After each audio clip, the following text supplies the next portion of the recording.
Come on, let's be positive. Just stop right there. No negativity. Let's be positive. LBP, let's be positive. Let's be positive, Matt. The All Blacks are back and have made a statement at the Rugby World Cup. The Wallabies' hopes of reaching the quarterfinals are still alive. And it's so good to see that the traditional celebration of just getting absolutely wankered and snorting drugs off a sports trophy is still alive and well and kicking in New Zealand rugby.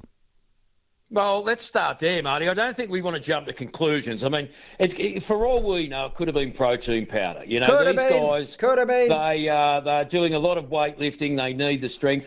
It could have been a raro. It could have even been some Gatorade powder to just rehydrate after what was a fantastic Ranfurly Shield win. How many times has the Shield been broken now? It looks to me to be a simple glue and clamp job.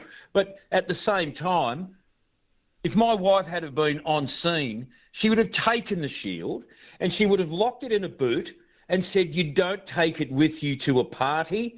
I know what you and your mates are like. It'll end up broken. There you go. She'd have forecast There you go. I mean, look, and this is the whole thing about it. I mean, look, I don't have any problem with them partying. And I also know that under these circumstances, mate, I've been talking about this all day on the show, that things happen, and I genuinely believe it was probably an accident. It didn't fall off a table, because, Matt, if you fell off that same table, I'd be visiting you in Timaru Hospital for the next 2 years, okay? You would have broken every bone in your body. So it didn't fall off a table. Somebody jumped on it or humped on it or did whatever it did. That's okay. But you and me have worked in this job for a long time. It's just the constant lying that gets me more than anything else. Even after all of this time, you know, where rugby wants to be open and liberal and rainbow and loving and caring and care for our community, or just all of this crap they keep ramming down our throats, it's still a bonehead, buffhead sport full of guys who just want to get wasted, smash each other and do things like they did, right? Well, I just think that sums it up, Martin. You know, they're partying. The boys want to do what the boys want to do. It doesn't happen very often that you win a Shield like this. And look, you know, it was being used potentially as a cheese board with some lovely prosciutto, a nice blue, some crackers and a little bit of hummus. And it got dropped as somebody slipped on a spilt drink on the way back to the living room. Who knows? But nothing would surprise me about this party. All I know is that there is an investigation that will take place, and it will be deep and it will be long.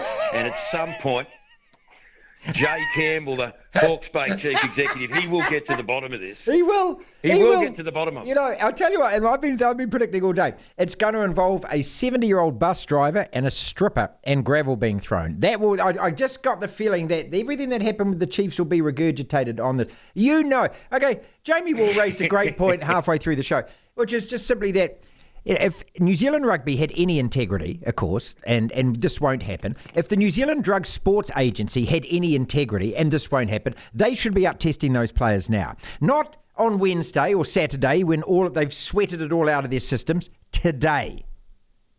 And if you've got nothing to hide, then you front up to a drugs test. This is the other thing that gets me, mate, is all of these players, just one of you act like a man, act like an adult. Put your hand up and say, hey, we got pissed, we fell on it, it broke. I'd be happy with that. Wouldn't you be happy with that?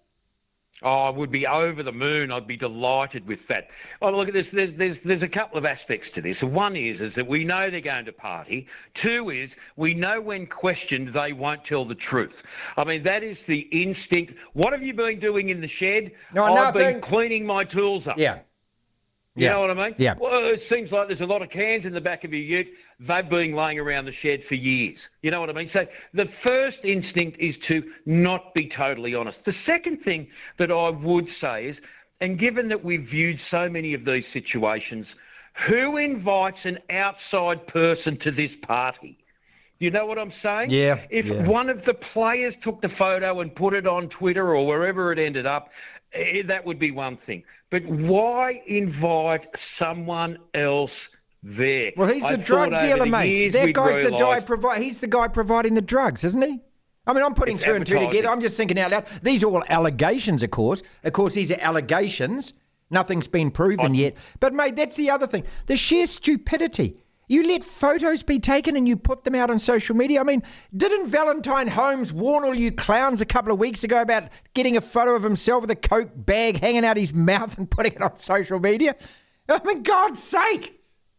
1991, I was in a hotel room with a guy I was going to broadcasting school with. He'd been around a few more years than me. I was a young man. He said, listen, let's not take any photos here. Let's just keep in mind that regardless of how big or small you are, you don't want people taking photos of you. That was before cell phones. That was actual photos. Don't pose in a stupid photo, he told me. 1991. I never forgot it, and I've never been caught in a stupid photo, even though I may have been caught in a stupid situation. If you know what I'm saying, Martin, use your brains. Let's turn our attention to the All Blacks, mate, and be positive about that, because hitting Italy for 96 just proved to the rest of the world that come that quarterfinal against Ireland, this result's really irrelevant. I mean, I'm sorry. Look, I don't want to be glass half empty here, guy, but I mean, I loved the performance. I love the fact that we were cohesive. I love the fact we selected the A-team. I love all of those kind of things. I just don't know what to read into it. Yeah, I don't want to be the negative guy either. And I think the reason so many people are cock-a-hoot about what they saw is that that's the kind of game they expect the All Blacks to play. And they did. You know, it was flowing, they had depth, they did all the right things. The point being really is that it was against Italy, who gave away 14 penalties and missed 33 tackles. And I just don't think that Ireland will win 25% of their lineouts and lose 5 out of 11 scrums. I don't think that will happen. So the point you are making is, can you translate that form to performing against South Africa, Ireland, France, etc. And the real point is, Italy were poos. They weren't much good. The commentators kept saying they're making great gains out wide. Well, I couldn't see that at all. I mean, they got 17 points in the end. You may as well just give them 25 and say be done with it. Yeah. Disappointing that the All Blacks didn't hit 100, to be fair. Are the Wallabies still in contention? I mean, there's a sliver of possibility that Portugal... Oh, actually, no, Fiji only need 1 point from that game, don't they? So the great thing is you have to hang around and wait. That's the best bit of this, isn't it? I don't think... You know, things always come back to bite you, don't they? I remember saying the week before the start of this tournament, we're in the best pool. We're in an easy pool. And then we got beat by both Fiji and Wales. We are sitting hoping. I mean, at the end of the day, even though Eddie still believes he's got the goods, he can take them forward. They're a young team and they'll only get better. I just don't feel they deserve to get out of pool play. Do you? Well, look, I mean, it comes down to results, mate. And the thing is you didn't win. Well, you know, you lost to Fiji. You lost a game that you should have won. And that's all there is to it. The great thing about these tournaments is... The table doesn't lie. You get as many points as you get. That's all there is to it. And so, having said that, mate, I mean, good God, you know, you're in the middle of building a house. You've owned businesses. Could you think of any worse way to organise a tournament than having it spread out so long? Having weekends where there are hardly any good games, having weekends where all of a sudden every game's a cracker of a game, having 4 or 5 days in between the games where nothing happened. You just sit there and think, you've had another 4 years previous to this to plan for this. Yeah, it's very dragged out, isn't it? And then having that bye week is a little bit much. I don't know. Do they want more teams or less teams? At the end of the day, I feel like this could be played in A and B pools and they could all be played at the same time. And, you know, if you do well in the Pool B, you might get into Pool A next time. But, you know, they're just, for the inclusive nature of having as many teams as they want in there, it just does seem to go on forever, doesn't it? No, mate, it's worse than that. Remember there was a Cricket World Cup in the West Indies. I think that's still being played. Remember that one in about 2007, mate? It just went for months. Let's end on the Grand Final, though, because what a cracking game of rugby league that was last night. Have you ever seen anything like Nathan Cleary? And in all the years you've watched rugby league, how good is that guy? Well, I thought that he'd win the player of the match, and I put a little sneaky bet on him to do that. And after the first half, even though they were up 8-6, they'd had all the play. Cleary seemed to be heading towards the wing, trying to get some depth in the back line, and he just kept turning back inside and dropping these silly little passes inside. And going into the second half, I just thought, he just hasn't done enough. You know, where is he? He didn't do anything wrong necessarily, but, you know, for all the domination they had over the Broncos, I thought they should have been well ahead. Then the Broncos come out of nowhere in the second half, and you think Penrith are gone. And one of the commentators, it may have been Andrew Johns, he said, look, he just needs the ball. He's got to get in there. He's got to look. He's got to play. And next thing you know, Cleary comes out of nowhere, reverses the biggest deficit ever overcome in a grand final, and takes him to 3 in a row and 3 from 4 years. And he wins the Norm Smith medal, and he's the best player in the game. And you know what? He actually seems very humble. He gave Ivan a big hug, and you could see what it meant to him. Look, he's definitely one of the greats. He's not old enough to discount a number of extra premierships and maybe more personal rewards and awards.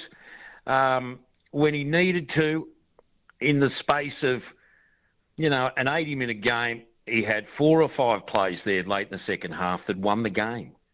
And it was that simple.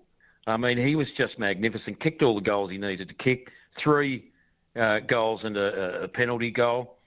But the twist and turns in the match and the individual performances that came to light in that match, honestly, I couldn't miss a second of the game.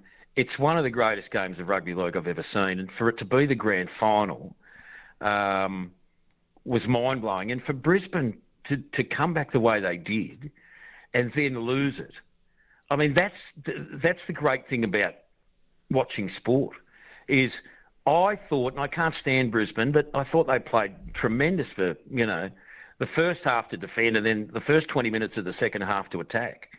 But all it took was the brilliance of, you know, even a guy Andrew Johns is saying maybe the best halfback we've ever seen to pull out a couple of plays and turn it. It was just a brilliant game. Massive crowd, as loud as you could possibly want. Plenty of supporters from both clubs. It was the perfect way to finish the season because they were clearly the best teams. And I didn't think Brisbane were in it. And then they looked like they couldn't lose it. And then they did lose it. I don't know what more you'd want.